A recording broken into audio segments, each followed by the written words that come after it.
Hello mga kadilpok, ayan. Good morning sa ating lahat at sorry at ngayon lang na naman tayo makakapag-upload. So ang project natin ngayon is itong terrace sa first floor. So lalagyan na natin ito ng magpo-flooring tayo ng tiles. Pero before mag-flooring tayo, syempre nililinis muna natin at maglalagay po tayo ng waterproofing. Ayan. Actually, itong terrace is nasa 14 square meter. 14 to 16. Ito siya.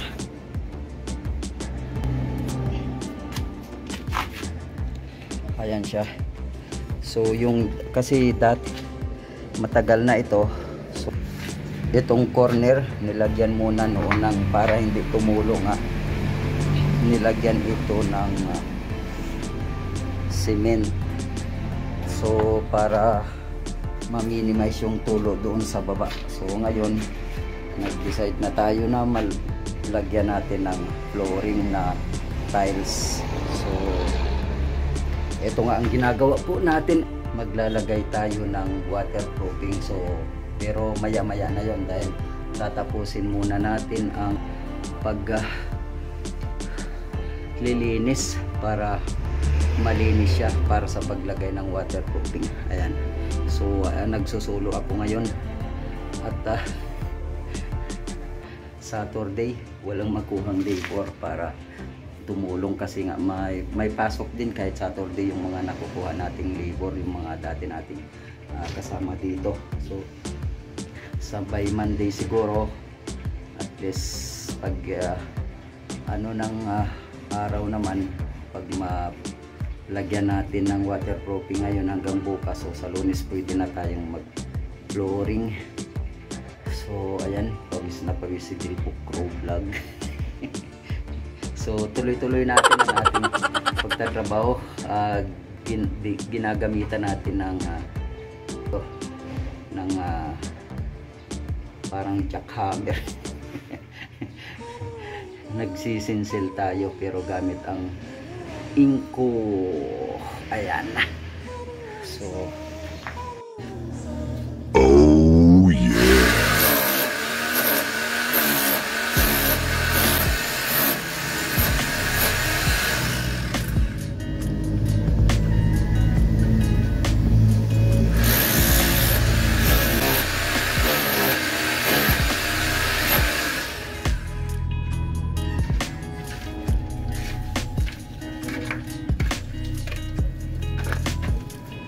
Kakapagod. So kanina pa akong sisinsil nito gamit nitong inko.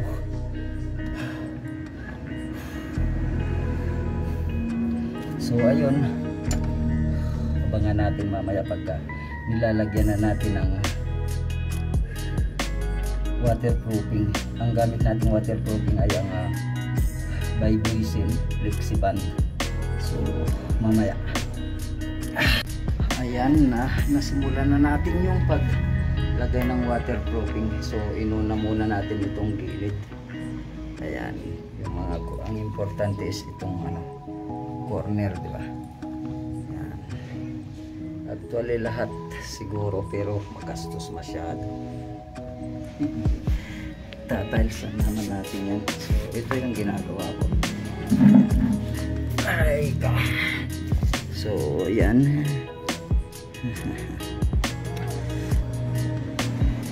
Ayan tayo.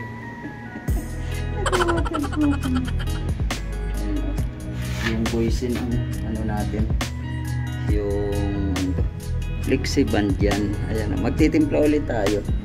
Ang binili lang natin is yung per gallon lang, yung per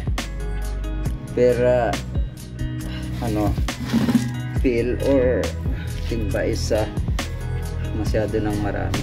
So ayan. So ayan, tuloy-tuloy yung waterproofing natin hanggang sa ito'y matapos.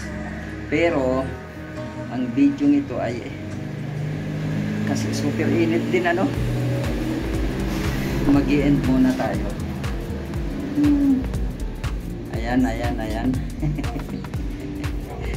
Thank you sa inyong panood sa aking mga vlog, sa aking mga upload.